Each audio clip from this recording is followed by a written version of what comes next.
gonna show you 5 super awesome tools you should consider for your shop. And a couple of these are made right here in the USA by small businesses, so it'll be a great way to show support for them. If you like any of these tools you see, I'll put links in the description below. Let's go. Number 1 on the list is from a YouTuber you probably all know, Izzy Swan. He came up with an Infeed table and it's genius. Let me show you. If you try to cut wide panels on your crosscut sled or a jointing jig or anything like that, you'll notice that when you bring the crosscut sled back, it tilts down and you have to support it back here. Well, Izzy solved that. Now this actually works on a variety of different saws, not just this saw stop, and I'll put a link in the description below to all the saws that it works on that Izzy explains. A couple of great features about this is it has a miter slot, so your sleds and things like that are going to line right up with your existing miter slot. It has this angle with the rubberized cork on there, and it has the clamp to hold it tight. All you gotta do is line up your miter slot and then clamp it down. Everything comes with this too. You get the clamp, you get the angle iron, and you get the screws, everything. So now when I cut these wide parts, I've got support back here. I don't even have to hold it. It's gonna hold this up, and I don't have to worry about it falling anymore.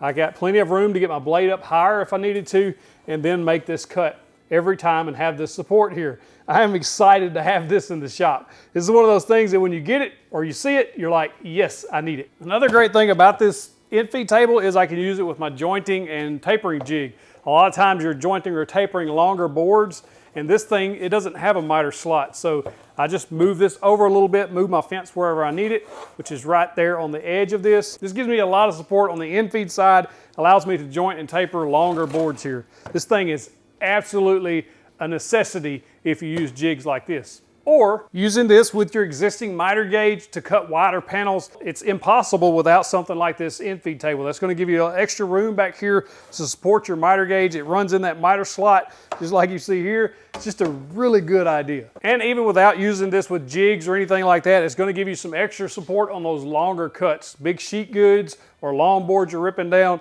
this just gives you that added support. Another 14 inches behind the saw to help hold things up while you make that cut. It's made with high quality plywood. It also has a laminate top, so got that nice finish on it. It literally installs in seconds. And because Izzy has oversized this miter slot slightly, you don't even have to worry about getting it perfectly lined up with yours. Just get it really close and then clamp it down. And the clamp is adjustable so you can create more or less pressure on that clamp. Another great thing about this is it's compact, so it's not going to take up a bunch of space in your shop, and once you're done with it, you can just put it away easily in a drawer, hang it on the wall, whatever you need to do. Now, I purchased this myself. Izzy, as far as I know, doesn't know me. I've never spoke to him, but this is just a really, really good idea. And Izzy's done a ton for the maker community. He's invented some really cool things on his channel, so go check this one out. Number 2 on the list is a small Carpenter square from DFM Toolworks, another small business making tools right here in the USA. You may be familiar with the Woodpecker's Delve square. This is a very popular square. It's really cool, and it's been surprising how much I've actually reached and grabbed this in the shop working day to day. The DFM square is the same size at 3 3/4 by 3 1/2 and super handy. It's actually got a few more features on it that the Delve square doesn't have, and at half the price. One thing is that because of the size of it, it's 3 1/2 inches, you could just easily mark across a 2x4. And should you need to continue the line around the board, you can just use the shoulder up there, and you've got a perfect spot to continue on. The Delve square has holes every 1/8 inch for scribing, while the DFM square actually has them every 1/16 of an inch. So you get much more precision here using the DFM square. This little square also comes with this pin that drops in any of these holes. You'll see it's marked 22 1/2 up to 67 1/2. That's going to give you a positive stop. Drop it in the 45. It's going to give you a positive stop there and back here at the pivot point. Then all you have to do is make your mark wherever you need to, and you don't have to worry about holding it in line. Like with this one, you have to hold it on the 45 degree, move it, hold it on the 45 degree. This just really speeds up the process. This square is a square, so you can use it to square up your blades. You could also use the scale on the side to set blade heights and bit heights at the router table or the router. It's just a multifunction little tool, and it's small enough it can either fit in your pocket or in the pocket of an apron if you wear one of those. And the bottom blade is exactly 1/4 of an inch thick, and this blade is exactly 1/8 inch thick. So you have those two as well as you can use to set things up with. These also come in multiple colors: blue, green, orange, and black, and metric and imperial versions. So lots of options for you. I don't think you can go wrong with either of these squares. I like them both a lot, but this one is half the price of this one. I like to hang mine on the tool wall. I've been leaving that one right here at the miter station. Number 3 on the list is the MicroJig Fit Finder. This thing is super handy and super easy to use. It'll speed up tons of your processes if you're cutting half flaps, finding the center of stock, tons of other things. Let me show you. Finding the center of a dowel, like if you're gonna drill a hole or if you just need to put it on the lathe, something like that, has never been easier. All you have to do is slide the round stock under P2, and then you'll use P3 as a gauge to mark the center. You just hold it on the top and then mark a line using the bottom as a reference. Turn it 90 degrees, do the same thing, and then you have a perfectly centered mark. If you cut a lot of half laps, this thing is just gonna change your life. It's making it so much easier. One, it has magnets in the bottom, so on a cast iron top like a table saw, it'll stick right to it and help hold everything down. I got these 2 pieces. I want to know exactly what half is, and I need to set the blade like that. So all we have to do is raise this up, stick this under P2 and tighten it down. Now that is exactly half of this stock.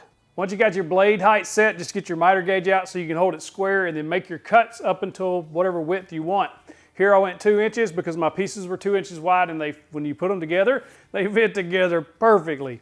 There was no trying to measure or trying to figure out anything. It was just using this little jig, and it comes out awesome. If you wanted to rip this piece in half, you can use the jig to do the same thing. You're gonna set it under there, set it, and then just take it over to your fence. Once you have it set with the fence, then you can rip that piece in half if you so chose. Not only are they awesome on the table saw, but you can use them on the bandsaw as well as at the router table to set the height of those bits to the exactly half distance of anything you want to cut. It's one of those tools that when you get it in the shop, you're like, I save so much time. Check them out. Number 4 on the list, these are hand screw clamps, or Jorgensen clamps, some people call them. You see these on a lot of the old timers shop. And I always thought they were old timers clamps until I started studying these.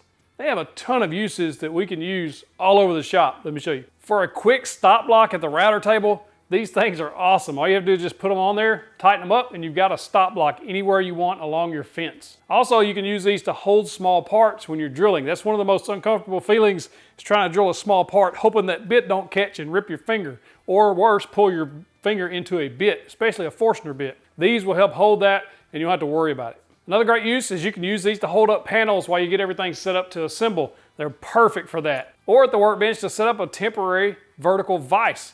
Just use another clamp to clamp it to the workbench, and then you've got this as a vertical vise. And because these have 2 independent screws, you can loosen and tighten them independently, which means you can clamp things at different angles with these. So useful to have and very inexpensive.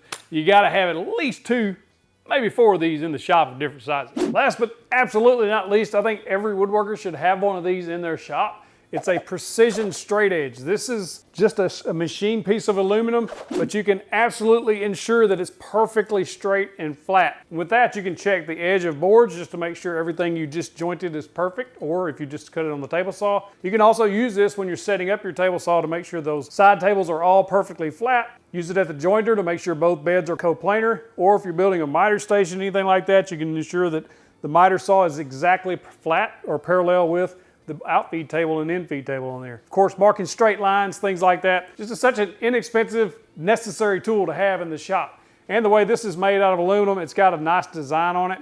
It's easy to hold, and you'll use it all the time in the shop, and these don't take up much space, and you can store these about anywhere. These come in a variety of sizes. I picked up the 38-inch version, but you can get one a little longer, a little shorter, whichever one you prefer. And just a note, I purchased all the tools you saw in this video myself. This shirt is ours. I'll put a link in the description below to it if you're interested in picking up one for yourself. If you like these videos, you'll love these 5 tools you just can't live without. Click at that box, get you the big old virtual fist pump. Also, another one of my favorite 5 tools I own, right there.